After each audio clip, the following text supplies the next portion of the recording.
over the region, the area around him. He sees this woman bathing on the top of the roof. Her name is Bathsheba, and he just is filled with lust for her. And he calls her to the palace, and he sleeps with her. Now, the problem is, not only is that an inappropriate thing for him to do, but she's also married in addition to that. She's married to a guy named Uriah, the Hittite, and he is a great guy. In fact, he's in David's army. He's a man of integrity, the Bible records, a man of honesty, a man of duty and honor. Good guy. One day, David decides that not only is he going to sleep with his wife, but she gets pregnant, and they find out that they've got to hide this. And so David goes into hiding mode. What he does basically is he sends Uriah out to the front battle line, and he tells one of his generals, he says, listen, put Uriah where the fighting is most fierce. And then when the fighting gets to the place where it is really, really bad, I want you guys to pull back from him and let him perish. And that's exactly what happens. He dies on the battlefield. Now, Nathan, who's a prophet of God, hears about this, and he comes to David. And he tells a story to David. And David, for some reason, because I find David to be exceptionally insightful. In fact, he would be what you would call today like a modern psychologist or psychiatrist. He looks at other people's behavior. He looks at himself often. He's the writer of many songs and very penetrating, deep kind of thought. So it's kind of shocking to me that he doesn't realize he's being set up, but he doesn't. Nathan comes to him and tells him a story about a man who has this one sheep. He's poor. And the great, mighty, powerful person says, I'm going to take your sheep, and takes and steals the sheep from him. And David's like, surely this man needs to die. That's done that. And then, bam, he lowers the hammer on him. He says, you're that man, David. And David is immediately cut to the heart with conviction. He thinks to himself, I've really blown it here. And he has. I mean, he is God's chief man. He is king over Israel in the golden age of Israel. God's blessed him in every possible way. In fact, the Bible says that David is a man after God's own heart. So today, we're going to look at Psalm 51.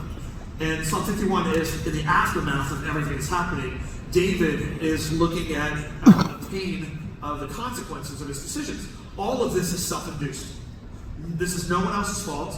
This is not Bathsheba's fault. This is no one else's fault. I mean, you have to realize when the king calls you to his room, he's the king. And so he exercises some undue influence here. And she finds herself pregnant. Now David goes into hiding mode. Now for a while, he's leading Israel, no problem. Why? Because he's a great leader. He's a natural leader. Nobody knows what's happened. But David inwardly is beginning over and over and over again just to be like overwhelmed by his conscience and conviction from the Lord. And that's where we kind of find him right here. He's come to the place where he's like, I need to confess my sin to God. And he says this in Psalm 51:1, have mercy on me, O God. Have mercy on me, O God, according to your unfailing love. According to your great compassion, blot out my transgressions. Notice David doesn't begin with a defense. He doesn't begin with a cry. He doesn't say, understand me. Here are the extenuating circumstances. I was tired. I was overwhelmed. You don't know the pressures of what it's like to be a king. He doesn't do any of that.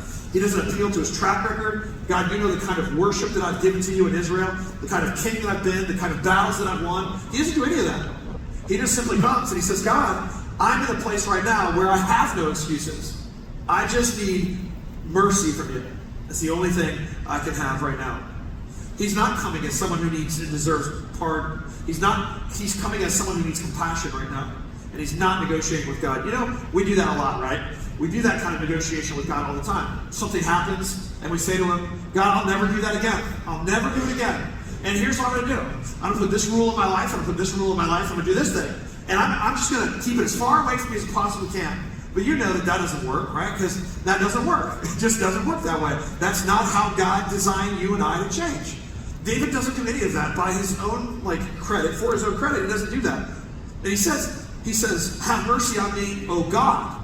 I don't see him asking for an apology to Bathsheba or the people. He doesn't do any of that, right? He has harmed Bathsheba. He's betrayed Uriah. He's damaged his own household, his own leadership, his own reputation, and by proxy, God's relationship. He's abused royal authority. But after all of this, he's not concerned about any of it except his relationship with God. He is most concerned that he's violated his relationship with God, and he knows that he has. Now let's read Mercy begins where excuses end. Mercy begins where excuses end.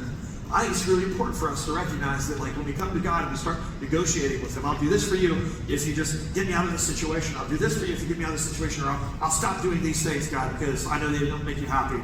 But mercy begins when the excuses end. We just simply have to say, I can't fix it. I don't know how to fix it. It's not going to work. I can't stop. I can't start. I can't make it happen. We don't bring the excuses. We bring the plea for mercy. God, all I have is you. I need your mercy. Have mercy on me, O God, according to your unfailing love. I love this idea of unfailing love. In other words, he's appealing to the character of God.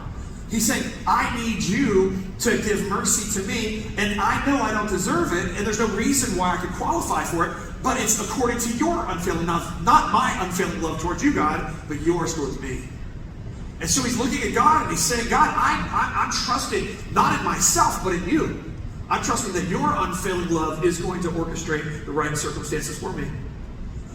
Verse 1 again, have mercy on me, O God, according to your unfailing love, according to your great compassion. The word compassion here in some scriptures are translated mercy at times. See, David is appealing to mercy before he fully even understands the cross.